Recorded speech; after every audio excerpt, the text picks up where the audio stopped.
નમસ્કાર વિદ્યાર્થી મિત્રો, આપ સૌનું હાર્દિક સ્વાગત છે। તો લાસ્ટ ટાઈમ આપણે છે સદિશો વિશે વાત કરેલી છે અગાઉ, કારણ કે આમાં આપણે સદિશો વિશેની બેઝિક માહિતી હોય તો આ ચેપ્ટરની અંદર આપણને કામ લાગશે। અગાઉના ચેપ્ટરની મિત્રો વાત કરીએ તો ચેપ્ટર નંબર 3 અને 4 એમાં તમે મિત્રો ગતિ વિશે શીખી ગયા છો। કેના વિશે? ગતિ વિશે। સમતલમાં સુરેખપથમાં ગતિ, સમતલમાં ગતિ, બરાબર, નિયમિત ગતિ, અનિયમિત ગતિ, તમે ગતિ વિશેનો ખૂબ સારો અભ્યાસ છે એ ચેપ્ટર નંબર 3 અને 4 માં કરેલ છે। પરંતુ મિત્રો તમે ગતિ વિશેનો અભ્યાસ કર્યો છે ચેપ્ટર 3 અને 4 માં, પરંતુ આ ગતિનું નિયંત્રણ કેવી રીતે કરી શકાય, આ ગતિનું નિયંત્રણ કોણ કરે છે મિત્રો, આના વિશે તમે ચર્ચા છે એ ત્યાં કરેલ નથી। ત્યાં તમે ગતિના પ્રકારો વિશે, ગતિ વિશે, નિયમિત ગતિ, અનિયમિત ગતિ, વેગ, પ્રવેગ, આવી બધી રાશિઓ વિશે તમે ત્યાં ચર્ચા કરેલી છે મિત્રો। એટલે ગતિ વિશેનો ખૂબ સારો અભ્યાસ તમે ત્યાં કરેલો છે, પરંતુ આ ગતિનું નિયંત્રણ કેવી રીતે કરી શકાય, આ ગતિનું નિયંત્રણ કેવી રીતે થાય છે તેના વિશે તમે ત્યાં વિચાર કરેલ નથી। તો મિત્રો આજ ચેપ્ટર નંબર 5 ગતિના નિયમો, એમાં આપણે એના વિશે એટલે કે ગતિને નિયંત્રિત કરનાર પરિબળ વિશે એના વિશે છે આપણે આ ચેપ્ટરમાં વાત કરવાના છીએ।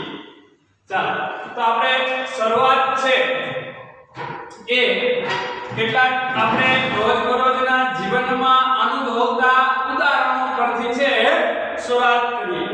દાખલા તરીકે બધા ક્રિકેટ તો જોતા જ હશે, તો ક્રિકેટમાં કોઈ બોલર છે, બોલર એને બેટ્સમેન તરફ બોલ જવા દેવો હોય બોલરે, એટલે શું કરવું પડે તો કે હાથ વડે બોલને ફેંકવો પડે બોલર તરફ, બેટ્સમેન તરફ, સોરી બોલર, બરાબર છે।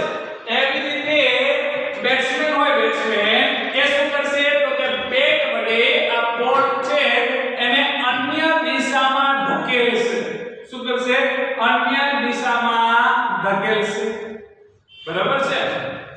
એવી રીતે હું વાત કરું કે કોઈ ફૂટબોલ પડેલો હોય, ગ્રાઉન્ડમાં રહેલ સ્થિર ફૂટબોલ, ગ્રાઉન્ડમાં રહેલ સ્થિર ફૂટબોલ કેવો છે ભાઈ? સ્થિર ફૂટબોલ, ગ્રાઉન્ડમાં રહેલ સ્થિર ફૂટબોલ છે એને તમારે એક જગ્યાએથી બીજી જગ્યાએ ધકેલવો હોય, ગ્રાઉન્ડમાં પડેલ સ્થિર ફૂટબોલ એને તમારે એક જગ્યાએથી બીજી જગ્યાએ ધકેલવો હોય તો શું કરશે ભાઈ? તો કે ફૂટબોલ પ્લેયર છે એ લાત વડે, પોતાના પગ વડે આ ફૂટબોલ પર લાત મારશે, એટલે કે કિક મારશે। તો ફૂટબોલ છે એને તમારે એક જગ્યાએથી બીજી જગ્યાએ ખસેડવા માટે શું કરશે ફૂટબોલ પ્લેયર? તો કે એના પર કિક મારશે, એટલે કે લાત મારશે મિત્રો। શું કરશે? એના પર લાત મારશે। એવી રીતે ધારો કે કોઈ પથ્થર છે, શું છે ભાઈ? કોઈ પથ્થર છે, ધારો એને તમારે ઉપર ફેંકવો છે। ક્યાં ફેંકવો છે? ઉપર। કોઈ પથ્થરને તમારે ઉપર તરફ ફેંકવો છે, કોઈ પથ્થરને ઉપર ફેંકવા માટે શું કરવું પડશે આપણે? તો કે હાથ વડે ધકેલવો પડશે અથવા હાથ વડે ફેંકવો પડશે।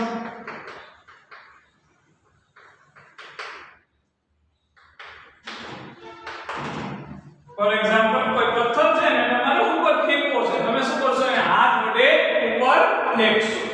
એવી રીતે જુદા જુદા આપણે એક્ઝામ્પલ લેતા જઈએ। આપણે જોઈએ આસપાસ, આપણી આસપાસ તો આ વૃક્ષની ડાળીઓ છે હલે છે, તો આ વૃક્ષની ડાળીઓનું હલવું, વૃક્ષની ડાળીઓ છે એનું હલવું, તો વૃક્ષની ડાળીઓ છે એને કોણ હલાવે છે? તો ઓટોમેટિક હલે છે, જાદુ થાય છે? તો કે ના ભાઈ, એને તો કે પવન હલાવે છે। કોણ હલાવે છે? પવન। પવન છે એ વૃક્ષની ડાળીઓને હલાવે છે। તમને બધાને ખ્યાલ છે મિત્રો, ભગવાનના અંદર વાવાઝોડું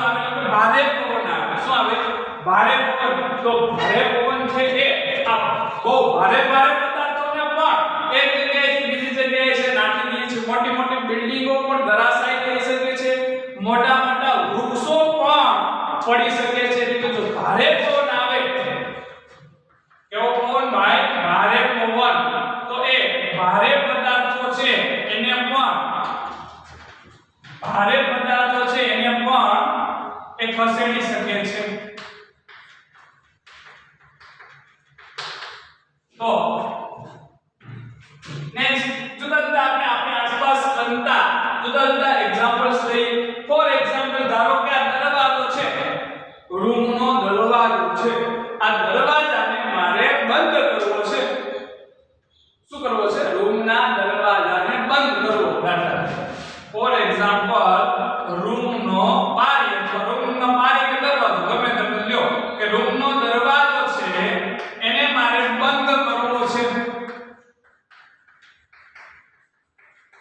શું કરવું પડશે આપણે તો કે હાથ વડે ધકેલવો પડશે શું કરવું પડશે હાથ વડે એને ધકેલવો પડશે અનધર એક્ઝામ્પલ આપણે લઈએ કે ભાઈ વહેતી નદીમાં કેવી નદીમાં વહેતી નદીમાં હલેસા માર્યા વગર તો હવે સાંભળો હલેસા માર્યા વગર પણ નાવ છે નાવ ઘોડકી નાવ એ ગતિ કરે છે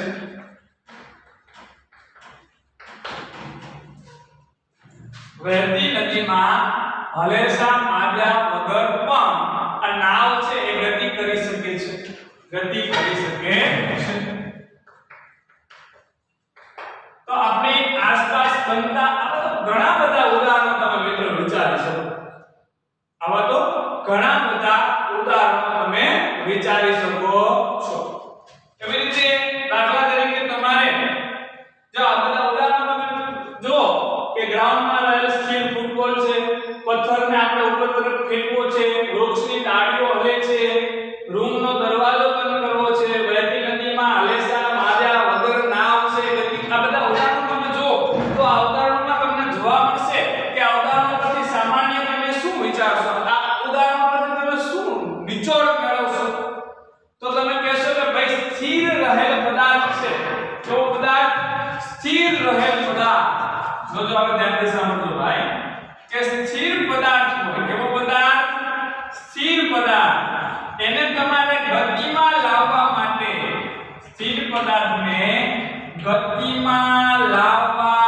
માટે તેના પર બાહ્ય બળ લગાડવું પડે છે બાહ્ય બળ લગાડવું પડે છે આ બાહ્ય બળ લગાડવા માટે કોઈ બાહ્ય પરિબળ હોવું જોઈએ તો સ્થિર પદાર્થ છે એને ગતિમાં લાવવા માટે એના પર બાહ્ય બળ જરૂરી છે એના પર બાહ્ય બળ લાગવું જરૂરી છે બાહ્ય બળ આપણે લગાડતા હોય માણસ જ લગાડતો હોય એવું જરૂરી નથી તો સ્થિર પદાર્થ છે એને ગતિમાં લાવવા માટે એના પર કોઈ બાહ્ય બળ લાગવું જરૂરી છે અને આ બાહ્ય બળ લાગવા માટે કોઈ બાહ્ય પરિબળ હોવું જોઈએ આ બાહ્ય બળ લાગવા માટે કોઈ બાહ્ય પરિબળ હોવું જોઈએ કોઈ બાહ્ય પરિબળ છે એક આ કોઈ પદાર્થ ઉપર કંઈક બાહ્ય બળ લગાડે છે ઓટોમેટિક લાગશે નહીં ફોર એક્ઝામ્પલ આ ધારો કે બોક્સ છે આ બોક્સ આ સ્ટૂલ ઉપર આપણે એક બોક્સ રાખ્યું છે આ બોક્સને અત્યારે બોક્સ કેવું છે ભાઈ તો કે સ્થિર આ બોક્સને મારે ગતિ કરાવવી છે એને ખસેડવું છે તો મિત્રો આના પર આ બોક્સ ઉપર બાહ્ય બળ લાગવું પડે તો જ આ બોક્સ છે એક જગ્યાએથી બીજી જગ્યાએ ખસશે બરાબર છે હવે આ બાહ્ય બળ લાગવા માટે કોઈ બાહ્ય પરિબળ હોવું જોઈએ મિત્રો જે પરિબળ છે એના પર બાહ્ય બળ લગાડ પછી બાહ્ય પરિબળ મારા હાથ વડે જો બળ લગાડવું જરૂરી નથી એક તો હાથ વડે લગાડી શકું તો આ હાથ વડે બાહ્ય પરિબળ તરીકે કોણ છે મારો હાથ બાહ્ય પરિબળ તરીકે કોણ છે મારો હાથ આ હાથ છે એ બોક્સ ઉપર બળ લગાડે છે અને બોક્સ છે એક જગ્યાએથી બીજી જગ્યાએ પરંતુ બધી જગ્યાએ બાહ્ય પરિબળ તરીકે મારો કે તમારો હાથ જ એવું જરૂરી નથી। તો કોઈને કોઈ બાહ્ય પરિબળ છે એ જ્યારે કોઈ પદાર્થ ઉપર બાહ્ય બળ લગાડે છે, ટૂંકમાં કહો તો અત્યારે આપણે એટલી વાત કરીએ છીએ કે સ્થિર પદાર્થ છે એને તમારે ગતિમાં લાવવો હોય મિત્રો તો તમારે એના પર બાહ્ય બળ લાગવું જરૂરી છે। આ બાહ્ય બળ કોણ લગાડશે તો કોઈ બી બાહ્ય પરિબળ એના પર બાહ્ય બળ લગાડે તો એ સ્થિર પદાર્થ છે ગતિમાં આવી શકે છે। તો જો ઉપરના ઉદાહરણો તમે જો ગ્રાઉન્ડમાં રહે સ્થિર ફૂટબોલ એને એક જગ્યાએ બીજી જગ્યાએ ખસેડવો તો એના પર ભાઈ બાહ્ય બળ લાગવું છે।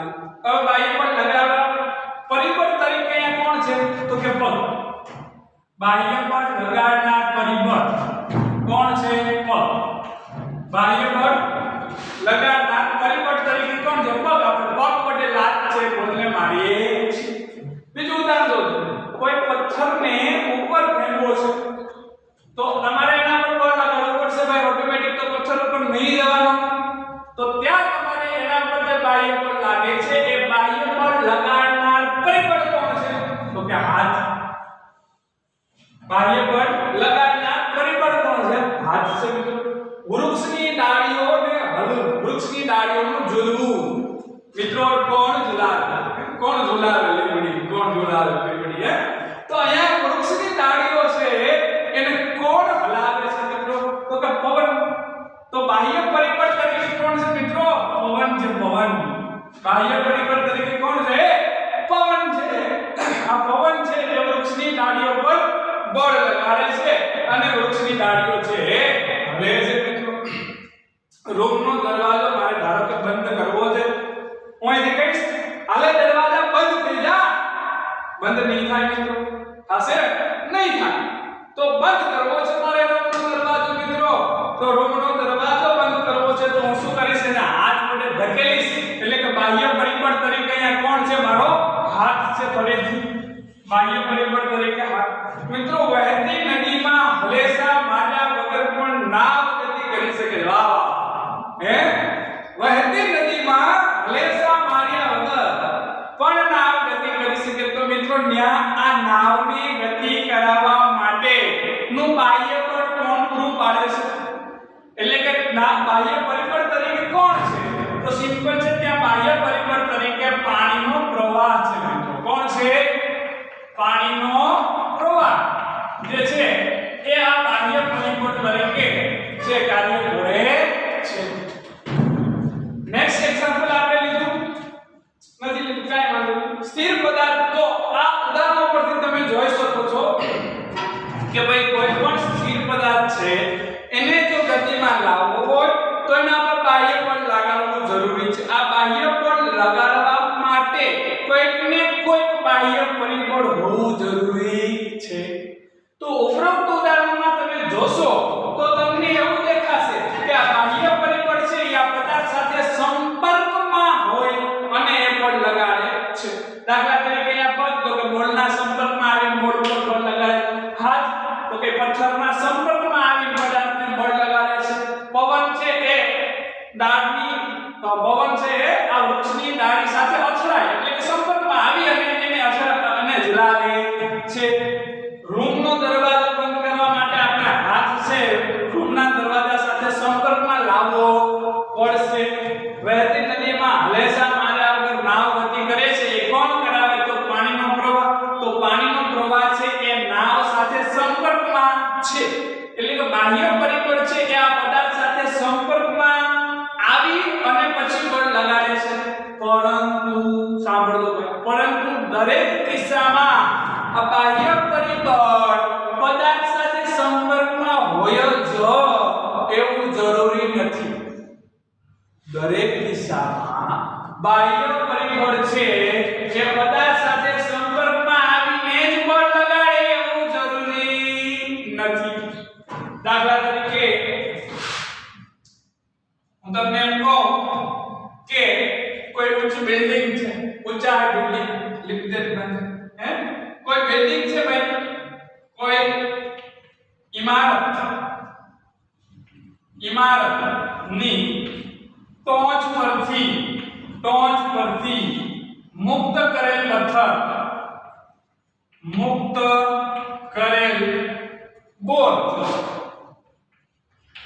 કોઈ ઇમારતની ટોચ પરથી મુક્ત કરેલ બોલ ઇમારત છે એની ટોચ ઉપર આપણે ઊભા છીએ ત્યાંથી બોલને મુક્ત કરવાનો છે શું કરવાનું છે મુક્ત કરવાનો છે તો એને નીચે તરફ નિમ્ન દિશામાં પ્રવેગિત કરનાર બળ કોણ છે તો કે ગુરુત્વ બળ તો મુક્ત કરેલ બોલ નિમ્ન દિશામાં એટલે નીચેની દિશામાં નિમ્ન દિશામાં અથવા તો અધો દિશામાં પ્રવેગિત થાય છે આ માટે જરૂરી બાહ્ય બળ ક્યાંથી આવે છે તો પૃથ્વી વડે લાગતું ગુરુત્વાકર્ષી બળ તો મિત્રો આ જે પૃથ્વી વડે જે ગુરુત્વાકર્ષી બળ લાગે છે એ શું બોલના સંપર્કમાં આવી પૃથ્વી બળ લગાડે તો કે ના સંપર્ક વગર કેવી રીતે સંપર્ક વગર બળ લાગે છે એવું બીજું ઉદાહરણ આપું મિત્રો તમને કે કોઈ ચુંબક હોય શું હોય ભાઈ ચુંબક જોયો બધાય ચુંબક આ કે ના તો કે હા જોયો ભાઈ આ ચુંબક છે ચુંબક એ દૂરથી પણ ક્યાંથી દૂરથી બહુ દૂરથી નહીં કિલોમીટર દૂરથી નહીં ભાઈ દૂરથી પણ ખીલીને કોને ખીલીને મને નહીં ખીલીને આકર્ષે છે શું કરે છે ભાઈ આકર્ષે છે એટલે બળ લગાડે છે આકર્ષે છે તો અહીંયા પણ ચુંબક અને ખીલી છે એની વચ્ચે કોઈ સંપર્ક નથી એટલે બાહ્ય પરિબળ ટૂંકમાં મારો કહેવાનો અર્થ એવો છે કે બાહ્ય પરિબળ કોઈ પદાર્થ પર બળ લગાડે તે માટે બાહ્ય પરિબળ તે પદાર્થના સંપર્કમાં હોય ખરું ને ના પણ હોય એટલે કે દરેક વખતે બાહ્ય પરિબળ છે એ પદાર્થ બાહ્ય બળ લગાડવા માટે પદાર્થના સંપર્કમાં હોય જ એવું નથી એટલે સંપર્ક બળ પણ હોઈ શકે અને ક્ષેત્રીય બળ પણ હોઈ શકે કેવું બળ ક્ષેત્રીય બળ બે પ્રકાર આપણે બેઝિકલી પાડી શકીએ સંપર્ક બળ કે સંપર્કમાં આવીને બળ લગાડે બે પદાર્થો વચ્ચેના સંપર્કને કારણે જે બળ લાગે સંપર્ક બળ અને ક્ષેત્રીય બળ દૂરથી પણ બળ લાગી શકે એને ક્ષેત્રીય બળ છે તો ટૂંકમાં દરેક કોઈ પણ પદાર્થ પર બાહ્ય બળ લગાડવા માટે નું બાહ્ય પરિબળ તે પદાર્થ સાથે સંપર્કમાં જ હોય એવું જરૂરી નથી એ સંપર્કમાં હોય પણ ખરું અને ના પણ ક્લિયર એવી રીતે આ તો આપણે સ્થિરમાંથી ગતિમાં લાવવા માટે વાત કરી સ્થિરમાંથી કોઈ પદાર્થને ગતિમાં લાવવા માટેની વાત કરી ઉલટું ભાઈ એવી રીતે ગતિમાન પદાર્થને તમારે અટકાવવું શું કરવું હોય તો કે ગતિમાન પદાર્થ ની ગતિ છે એને તમારે ધીમી પાડવી હોય ધીમી પાડવા માટે અથવા તો ગતિમાન પદાર્થની ગતિ અટકાવવા માટે અથવા તમારે એમાં કોઈ પણ ફેરફાર કરવો ગતિમાન પદાર્થ છે એની ગતિને ધીમી પાડવી છે અથવા તો હાવ બંધ કરી દેવી અને સ્થિર કરી દેવો છે અથવા એની ગતિમાં કોઈ પણ પ્રકારનો ફેરફાર કરવો કાં તો ગતિમાં વધારો કરવો છે ઘટાડો કરવો છે દિશા બદલવી છે આવો ફેરફાર કરવો છે તમારે તો એ શું કરવું પડશે ઓટોમેટિક થઈ જાય તો કે ના તો પણ શું કરવું પડશે તમારે બાહ્ય બળ લગાવવું પડશે તો પણ બાહ્ય બળ જરૂરી છે જેમ તમારે સ્થિર પદાર્થને ગતિમાં લાવવો છે તો પણ તમારે એના પર બાહ્ય બળ જરૂરી છે લગાડવું જરૂર આ બાહ્ય બળ કોઈ પણ બાહ્ય પરિબળ વડે લાગે છે એ બાહ્ય પરિબળ એ પદાર્થ સાથે સંબંધમાં હોય ખરું ને ના પણ હોય એવી રીતે ઉલટું ભાઈ કે કોઈ ગતિમાન પદાર્થ છે એની ગતિ તમારે ધીમી પાડવી છે અથવા તો અટકાવવી છે અથવા તો એની ગતિમાં કોઈ પણ પ્રકારનો ફેરફાર કરવો છે તો પણ બાહ્ય બળ જરૂરી છે બાહ્ય બળ લાગશે ક્યાંથી તો કે કોઈ પણ બાહ્ય પરિબળ વડે બાહ્ય બળ લાગશે ક્યાંથી તો કે કોઈ પણ બાહ્ય પરિબળ વડે આ બાહ્ય પરિબળ પદાર્થ સાથે સંપર્કમાં હોય ખરો ને ના પણ હોય દાખલા તરીકે કોઈ ઢાળ પરથી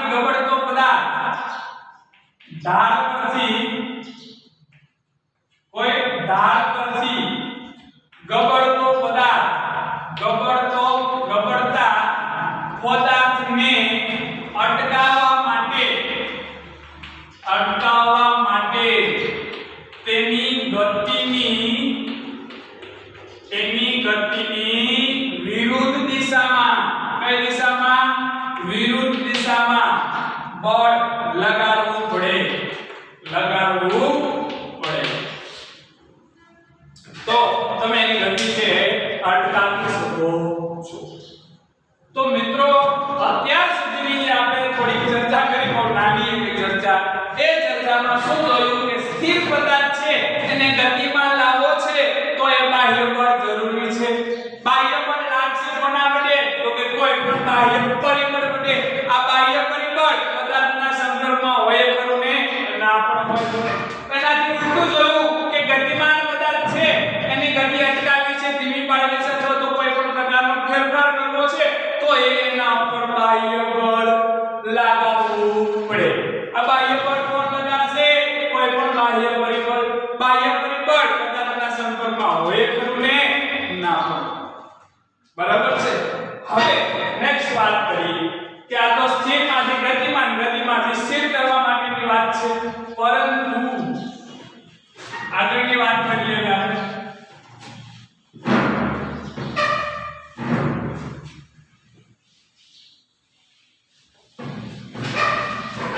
ધારો કે નિયમિત ગતિ કરતો પદાર્થ હોય તો શું?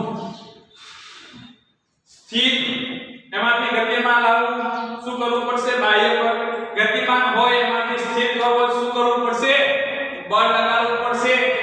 હવે નો મુદ્દો એવો છે ભાઈ કે નિયમિત ગતિ કરતા પદાર્થની, નિયમિત ગતિ કરતા પદાર્થની ગતિ ચાલુ રાખવા માટે, ગતિ ચાલુ રાખવા માટે શું બાહ્ય બળ જરૂરી છે? બાહ્ય બળ જરૂરી છે. આવો આના વિશે હવે ચર્ચા. અગાઉની ચર્ચામાં એમના કીધું કે સ્થિરમાંથી ગતિમાન લાવવો છે તો બાહ્ય બળ લગાડવું જરૂરી છે. ગતિમાનમાંથી સ્થિર સ્થિતિમાં લાવવો હોય અથવા તો ફેરફાર કરવો હોય ગતિમાં, બાહ્ય બળ જરૂરી છે. હવેની વાત કરીએ ભાઈ કે શું નિયમિત ગતિ કરતો પદાર્થ છે એની ગતિ ચાલુ રાખવા માટે બાહ્ય બળ જરૂરી છે?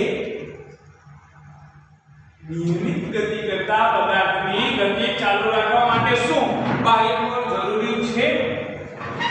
તો ગ્રીક પ્રશ્ન તો આ વેલો લાગે ભાઈ જોઈને. આમાં આ પ્રશ્ન તમને ખબર જ છે સાહેબ. હવે આવા પ્રશ્ન હું પૂછો છો અમને? પણ પ્રશ્ન દેખાવે સેલો લાગે છે મિત્રો, પણ આનો જવાબ મળતા વર્ષો નીકળી ગયા હતા ભાઈ. આનો જવાબ મળતા વર્ષો એટલે સાહેબ અમે નહોતા ને એટલે, બાકી અમે તો ફટાફટ જવાબ દઈ દે કા. ચાલો તો ગ્રીક ચિંતક એરિસ્ટોટલ, ગ્રીક ચિંતક એરિસ્ટોટલ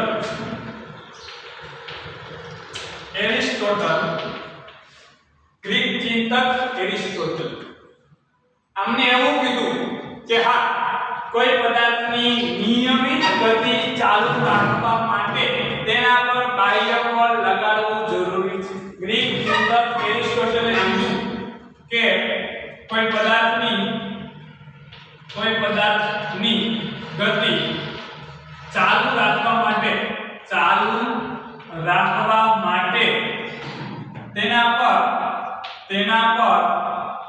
તેના પર બાહ્ય બળ લગાડવું જરૂરી છે.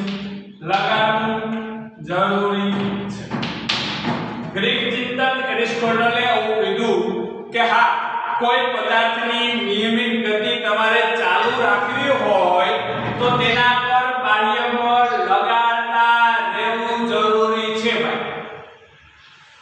એરિસ્ટોટલે શું કર્યું તો કે એને જે અનુભવ્યું, એને જે જોયું, એને પોતાના એક મૂળભૂત દલીલનું સ્વરૂપ આપ્યું. એરિસ્ટોટલે શું કર્યું? પોતે જે અનુભવ્યું, પોતે જે જોયું, એને એની પોતાની મૂળભૂત દલીલનું સ્વરૂપ આપ્યું કે હા ભાઈ, કોઈ પદાર્થ છે એની નિયમિત ગતિ ચાલુ રાખવી હોય તો એના પર બાહ્ય બળ લગાડતા રહેવું પડે છે. સ્વાભાવિક વસ્તુ છે. આપણે એ વસ્તુ આપણે પણ જોઈએ જ છીએ. દાખલા તરીકે કોઈ નાનું બાળક હોય મિત્રો, દાખલા તરીકે નાનું બાળક એ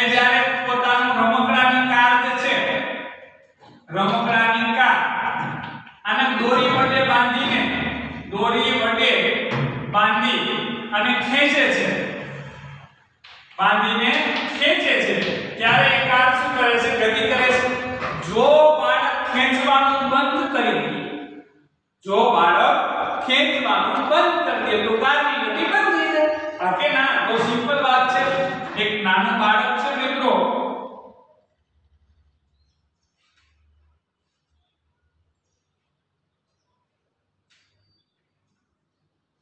એ શું કરે છે તો કે પોતાની જે કાર છે ખટારો છે, ચલો ને આપણું ક્યાં કઈ જાય?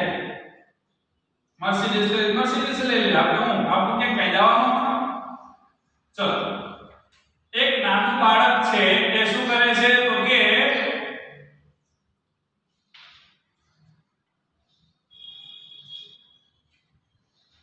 નાનું બાળક છે એ શું કરે છે તો કે આજે પોતાની રમકડાની જે કાર ખટારો છે એ ખટારાને શું કરે છે તો કે આ દોરી દેખાય ને, આ દોરી બાંધીને આમ ખેંચે. એટલે જો આપણે વાત કરીએ કે આ પહેલા ખટારો કેવો છે? સ્થિર. હવે એને જો બાળક છે એને ખેંચવું હોય, ખટારાને ગતિમાં લાવવો હોય, બાળક શું કરશે? ખેંચશે. એટલે બાહ્ય બળ લગાડશે. શું કરશે? બાહ્ય. એટલે સ્થિર સ્થિતિમાંથી ગતિમાં લાવવા માટે તમારે એના પર કોઈ પણ પદાર્થ છે એને સ્થિર સ્થિતિમાંથી ગતિમાં લાવવા માટે બાહ્ય બળ લગાડવું જરૂરી છે. તો બાળક બાહ્ય બળ લગાડે છે. હવે એ છે નિયમિત વ્યક્તિ, ધારો ગતિ કરે. કેવા વ્યક્તિ? નિયમિત વ્યક્તિ. આ નિયમિત ગતિથી ખટારો છે એ બાળક ખેંચતું જાય એટલે ખટારો ગતિ કરતો જાય. હવે બાળક ખેંચવાનું બંધ કરી દે તો બાળક દોરી ખેંચવાનું બંધ કરી દે એટલે આ બંધ થઈ જાય કે ના થઈ જાય? તો કે હા થઈ જાય ભાઈ. યસ ઓર નો? તો કે યસ. તો જે આપણે સામાન્ય અનુભવોમાંથી જોઈએ છીએ એવું જ કોણે જોયું ભાઈ? એરિસ્ટોટલે જોયું. અને એરિસ્ટોટલે કીધું કે હા, કોઈ પદાર્થની નિયમિત ગતિ ચાલુ રાખવા માટે, કોઈ પદાર્થની નિયમિત ગતિ ચાલુ રાખવા માટે તેના પર બાહ્ય બળ લગાડવું પડે છે. આવું એરિસ્ટોટલે પોતે જે સામાન્ય અનુભવોમાંથી એને જે અવલોકન કર્યું તે અવલોકનને તેણે એક પોતાની મૂળભૂત દલીલના સ્વરૂપમાં રજૂ કર્યું કે ભાઈ કોઈ પદાર્થની નિયમિત ગતિ ચાલુ રાખવા માટે તેના પર બાહ્ય બળ લગાડવું રહેવું પડે છે. જો બાહ્ય બળ દૂર કરવામાં આવે, મતલબ કે બાહ્ય બળ લગાડવાનું બંધ કરી દેવામાં આવે તો તે પદાર્થની ગતિ બંધ થઈ જાય છે. જો બાહ્ય બળ લગાડવાનું બંધ કરી દેવામાં આવે તો તે પદાર્થની ગતિ શું થઈ જાય છે? બંધ થઈ જાય છે. અમુક અંતર કાપી તે પદાર્થની ગતિ બંધ થઈ જાય છે. એટલે આપણે જે સામાન્ય અનુભવીએ છીએ, સામાન્ય બાબત, તે જ કોણે વાત કરી? એરિસ્ટોટલ. આમાં એરિસ્ટોટલની ભૂલ હતી. શું ભૂલ હતી? નેક્સ્ટ ટાઈમ આપણે